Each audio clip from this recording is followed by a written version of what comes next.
Good day. Welcome back to First Take. We go to football now. New Patriots Stefon Diggs participated in voluntary OTAs after being absent last week and made headlines after a video of him on a boat with an unidentified pink substance. Diggs, who also went Instagram public over the weekend with his relationship with rapper Cardi B, took part in drills and caught passes from Drake May. He didn't do intense workouts as he's still recovering, of course, from tearing his ACL last season with the Texans. Patriots offensive coordinator Josh McDaniels downplayed the drama yesterday.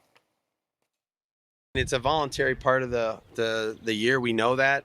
I don't know if we've ever had perfect attendance at these things in general.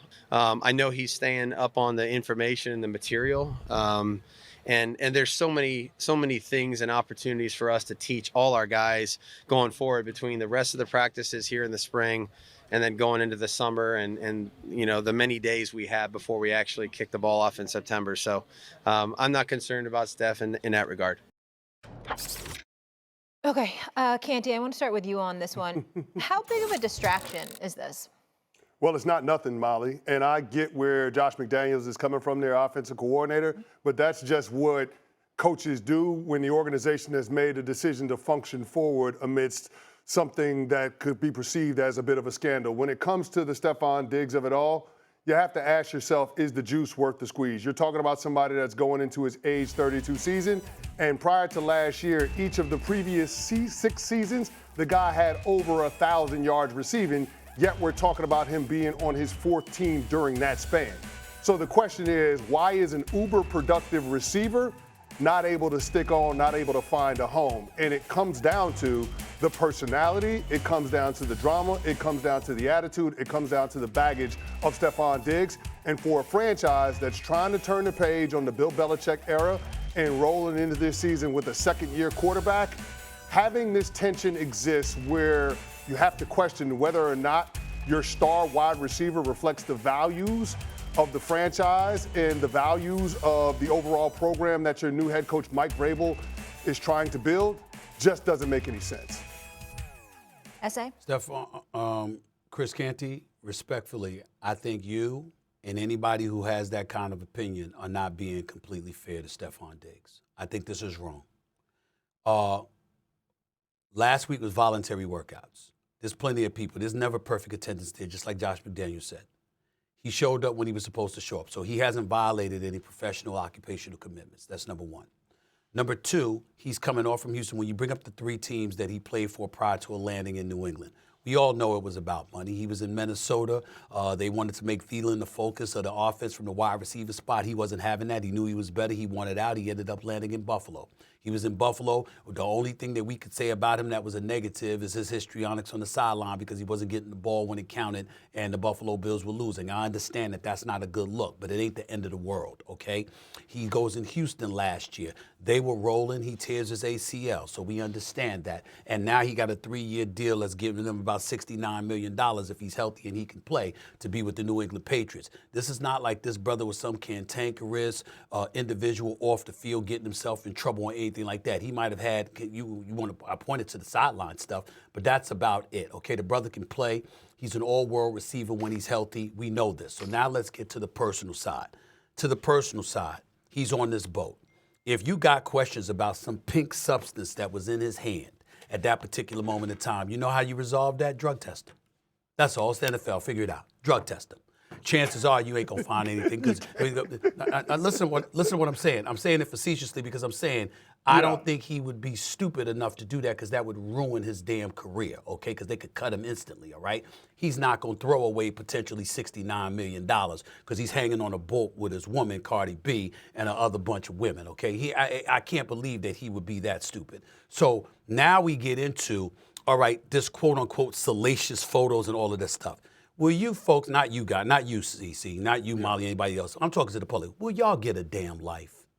This man is still off season.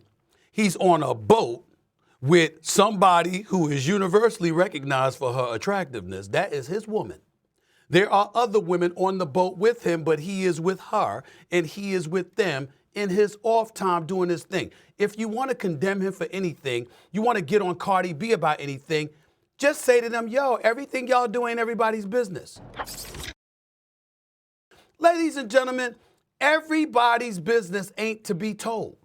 And when you got family members, loved ones, colleagues, or anybody else who have this insatiable appetite to put personal business on social media, get the hell away from them. Because no good is going to come from that in the end. Get rid of them, okay? It's just that simple. But outside of that, I mean, it's Cardi B, and we all know how potent she is in social media and stuff like that. So we get that kind of comes with it. But damn, y'all, I mean, the brother got injured. He coming back from an injury. He ain't getting in any trouble or anything. He living his best life. He having a good time. What we tripping for? Leave that man alone. Leave that man alone. Stephen A. Yeah. They ain't learned from OBJ when it comes to being on them boats in South Beach. They ain't learned from that yet. They ain't figured out that that's not a good idea to put it on social media that you on a boat, that's us talking. hanging out, partying on I'm just South saying, Beach. that's us talking. That's us talking because you don't want people in your business. It's not about. It's not. I'm saying, but it's not something. It's not something for Vrabel and Josh McDaniel and them to be concerned about. That's Stephen all A, I'm saying. But here's the problem, though, Stephen A. They got to answer questions about it. That's the problem. They got to answer questions about it. They're being asked about it. Why should we be in a position where we got to answer questions about it, where we got enough questions that we're trying to solve? Here's how you resolve that. Here's how you resolve that. Go ahead. Stefon Diggs, get your ass to this camp and forget football for a second. You're going to spend the next hour or two answering these questions so we don't have to. Now, you're going to do all that.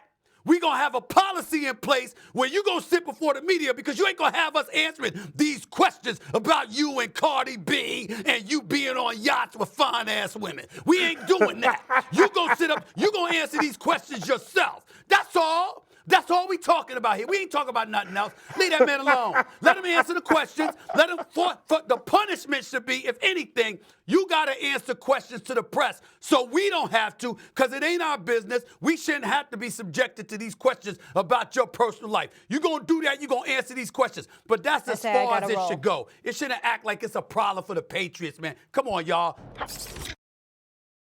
Back to the NFL, the newly minted Super Bowl champion Saquon Barkley is on the cover of Madden. Remember that ridiculous hurdle move he did mid-game against Jacksonville? Yeah, that happened.